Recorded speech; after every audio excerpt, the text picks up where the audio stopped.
Episode की शुरुआत हमारी पास से होती है, जहां हम देखते हैं कि जोहान और उसका भाई एक फैमिली अडॉप्ट करके अपने घर लेकर आई थी। देखकर लगता है कि ये बहुत अमीर है। ऑलरेडी उनका एक बेटा भी होता है जो कि बहुत बीमार था। वो आदमी किसी को कॉल करके कहता है कि बच्चों का इंतजाम हो गया है, हमें काम शुरू करना चाहिए। नेक्स्ट सीन में हम कांचान को देखते हैं जो दर्द से रो रहा होता है। जोहान वहाँ पहुँचता है तो वो लेडी उसे कवर से ढक देती है ताकि जोहान उसके कपड़े का खून न देख पाए। वो लेडी जोहान से कहती है जल्दी करो, हमें निकलना भी है। जोहान को नहीं पता था कि उसके भाई के साथ क्या हुआ है। उसे बस लग रहा था कि उसका भाई बस बीमार है। रूम के बाहर वो आदमी किसी से फोन पे बात करता है और ऑर्गन हार्वेस्टिंग की बात कर रहा था और कह रहा था कि तुमने तो बोला था कि वो परफेक्ट मैच है। वैसे मैच ही होगा क्योंकि वो उसका छोटा भाई है। वो लेडी जोहान को ले जाने लगती है तो कांचान उसे रोते हुए रोकने लगता है, लेकिन वो लोग जबरदस्ती जोहान को ले जाते हैं। फिर हम देखते हैं वो आदमी जोहान को अपनी कार में एक डेजर्ट सी जगह पे लेकर चला जाता है। जोहान की हालत भी उसके भाई की तरह हो जाती है। वो आदमी जोहान को उस डेजर्ट में छोड़कर चला जाता है। उसी समय वहाँ पे वो फादर आता है जिनके साथ जोहान रहता था, जिसको हमने पहले एपिसोड में देखा था। फिर सीन शिफ्ट होता है जिसमें हम देखते हैं कि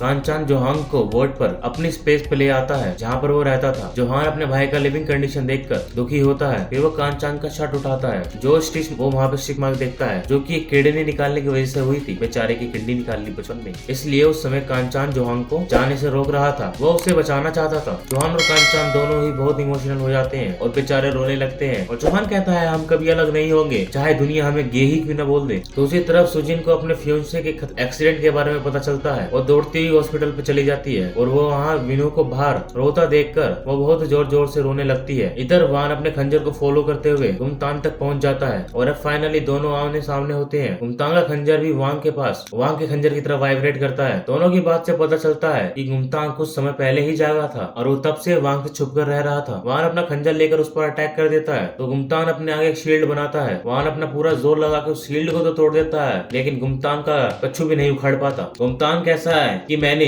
सुपर सीरम वर्जन 3 पी रखा है तो तेरे वर्जन 2 से कुछ नहीं होने वाला। और बोलता है कि हम क्यों लड़े, आखिरकार हम भाई हैं। और कहता है हम दोनों को वोनजोंग ने यूज किया और धोखा दिया और लास्ट में क्या हुआ, तुमने वोनजोंग को टपका दिया, मैंने नहीं। तो इस बार तुम उसे कब टपकाने वाले हो। वान कहता है अपना खर्जन उठा और अपने वर्जन 3 की मुझे पावर दिखा। तो गुमतान कहता है वोनजोंग को पता नहीं होगा क्या, इसीलिए तुम उसे बचाने की कोशिश कर रहे हो। इतना कहकर गुमतान वहाँ से चला जाता है। दूसरी तरफ जोहान कांचान को लेकर मीनू के विला में आता है और कहता है आज तुम यहाँ रहो, कल मैं हम दोनों के लिए एक नई जगह ढूंढ लूंगा। तभी मीनू आती है और जोहान को इतना खुश देखकर उसे सुजीन के फियोंसे के बारे में कुछ नहीं बताती। इधर जोहान अपने भाई के साथ बहुत खुश होता है। दोनों कपड़े बदलते हैं। उस दौरान हम जोहान की बॉडी पर भी वही लिवर वाला मार्क देख लेते हैं। जोहान के सो जाने पर कांचान उठकर गुमतान की बात याद करता है। गुमतान ने उसे कहा था अगर तुम अपना दर्द दूर करना चाहते हो तो मीहू को टपका दो। और उस समय हम कांचान का असली चेहरा देखते हैं, वो भी एक लस्ट डीमन ही होता है। कांचान मीहू पे अटैक करने ही वाला होता है और हमारी छोरी शावर ले रही होती है। उस समय बताओ नहाने भी नहीं देते चैन से ही, लेकिन हमारा कांचान मीहू तो पहुंच नहीं पाता क्योंकि वांग ने वहाँ पर एक शील्ड बना दी थी। वहाँ वान पहुंच जाता है और कांचान से लड़ने लग जाता है। शोर सुनकर जोहान भी बाहर आता है और उन दोनों को लड़ता देखकर वांग को रोक देता है और कहता है प्लीज मेरी बात सुनो। मौका देखकर कांचान वहाँ से भाग जाता है। वान कहता है कि ये तो एक लस्ट डीमन है और कांचान के पीछे भागता है। वान कांचान तक पहुंच गया था तभी गुमतान आकर वांग पर अटैक कर देता है जिससे एक बड़ा सा ब्लास्ट हो जाता है। असल में मीनू को मारने के लिए ही गुमतान ने ही कांचान को लस्ट डीमन बनाया था। गुमतान कहता है कि तुम्हें क्या हो गया है भाई, खुद को देखो बड़े भैया,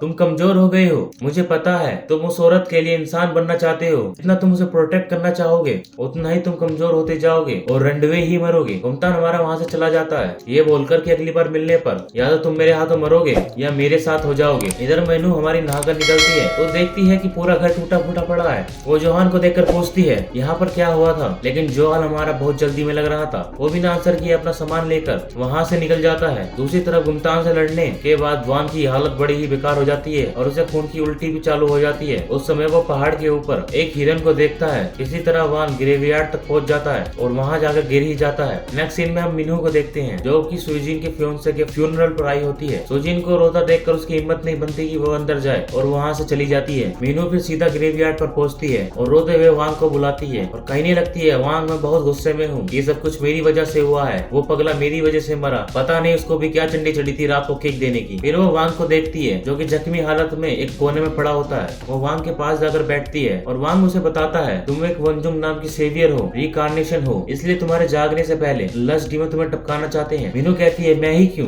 तो वांग कहता है ये तुम्हारी नियति है, तुम्हें अपने पिछले जन्म का काम पूरा करना होगा। तो मीनू कहती है इन सब में तुम्हारी तुम्हारा क्या काम है। तो वान मन में सोचता है मेरे पास कोई चॉइस नहीं थी तुम्हें मारने के अलावा, इसलिए मुझे ये पेनफुल लाइफ जीनी पड़ रही है, मैं मर भी नहीं पा रहा। और वांग कहता है कि मैं एक प्रॉमिस के होने का इंतजार कर रहा हूँ। मीनू कहती है अगर यही मेरी नियति है तो ठीक है, मैं सब कुछ याद करूंगी और तुम्हारा प्रॉमिस भी पूरा करूंगी, पर तब तक तुम मेरे साथ रहो, मुझे कोई फर्क नहीं पड़ता तुम एक लास्ट डीमन हो, मुझे मरने का भी डर नहीं, मुझे तुम पे पूरा भरोसा है। तभी वांग को फिर से खून की उल्टी होती है और वो मीहू को वहाँ से जाने के लिए बोलता है। मीनू फिर तामरा के डायरेक्टर को कॉल करती है, वोनजुंग के बारे में पूछती है, तो उसे बैकजू के पास जाने के लिए बोलता है। तो मीनू वो बैकजू के पास जाकर वोनजुंग के बारे में पूछती है। बैकजू कहती है कि वोनजुंग वो थी जो टूटी हुई चीजों को सही करती थी, हमारी मीहू यहाँ पे समझ नहीं पाती, ये बुढ़िया भी उल्टी बातें करना शुरू कर दी है इसने भी। तो बैकजू उसे समझाती है बहुत समय से ही पूरी दुनिया के सारे डीमन तामरा आइलैंड पे कैद किए जाते थे एक बैरियर स्टोन की मदद से, पर अब वो बैरियर स्टोन टूट गया है और उसको सिर्फ वांग जो ही फिक्स कर सकती है और वांग को भी फिक्स कर सकती है क्योंकि उसके पावर धीरे धीरे कम होते जा रहे हैं। मीनू पूछती है कि अपने अंदर की वोंगजो को कैसे बाहर निकाले। तो बैकजू उसके शरीर के निशान को देखकर बोलती है कि वोंगजो को सिर्फ वोंगजो ही निकाल सकती है और कोई नहीं। तभी योंगजी वहाँ पर आ जाती है तो बैकजू उसके साथ चली जाती है। दूसरी तरफ हम कांचांग को देखते हैं जो कि अकेला बैठा हुआ होता है। जोहान उसके पीछे से आकर उसकी गर्दन पे तलवार रख देता है और पूछता है भैया ये सब कब हुआ। तो हमारा कांचान बोलता है छोटे भाई मुझको पता नहीं ये मेरे साथ कब हुआ। हमारा जोहान बोलता है कि तुम ही हो ना जिसने इतने सारे मर्डर किए हैं। कहता है हाँ मैंने ही किए हैं। कांचान जोहान से खुद को मारने के लिए कहता है पर जोहान कहता है कि जरूर कुछ न कुछ तो तरीका होगा तुमको वापस इंसान बनाने का और मैं उस रास्ते को ढूंढ के रहूंगा। जोहान कांचन का एग्जॉस्ट सिस्टम स्टार्ट करता है और उससे कहता है कि तुम इससे दर्द होगा। जोहान अपना प्रोसेस स्टार्ट करता है जिससे कांचान के अंदर का डीमन बाहर आ जाता है और वो बहुत ही ज्यादा दर्द में था। कांचान दर्द से चिल्ला रहा था और कह रहा था ऐसे दर्द से तो मौत ही अच्छी, पर जोहान हमारी एक बात भी नहीं सुनता और अपना एग्जॉस्ट सिस्टम स्टार्ट रखता है और कांचान चिल्लाता रहता है। अब उसके अंदर का डीमन आउट ऑफ कंट्रोल होना शुरू हो जाता है और जोहान की तरफ देखकर एक बार फिर से कहता है प्लीज मुझे मार दो, लेकिन जोहान हमारा उसे मार नहीं पाता। जोहान वांग को ढूंढता हुआ ग्रेवयार्ड पहुंचता है। वांग उस पर अटैक कर देता है और कहता है तुम्हारी वजह से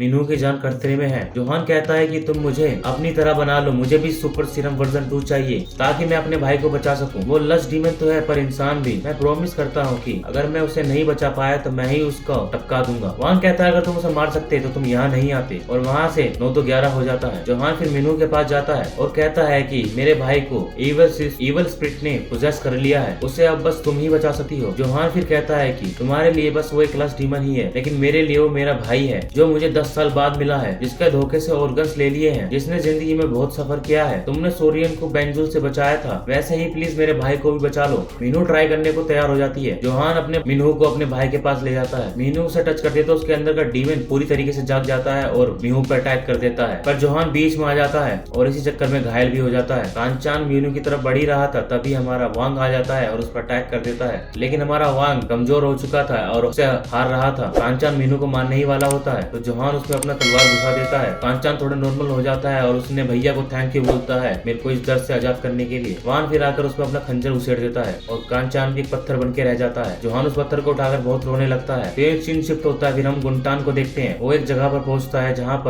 बहुत सारे लोग होते हैं। वो जाकर एक सिंहासन में बैठ जाता है, बड़ा ही सस्ता सिंहासन था इसका, और जैसे वो उनका राजा हो उनको ऑर्डर देना शुरू कर देता है। और वहाँ हम एक सरप्राइज प्लॉट का ट्विस्ट युंगजी को देखते हैं जो गुमतान को अंकल बुलाती है। ये छोरी तो इसकी भतीजी निकली। और यहीं पे होता है एपिसोड खत्म। जिसको ये एपिसोड पसंद आया भाई चैनल को सब्सक्राइब कर लो, बेल नोटिफिकेशन को ऑल पे सेट कर दो और वीडियो को लाइक भी कर देना। मैं मिलता हूँ आपको अगले एपिसोड में।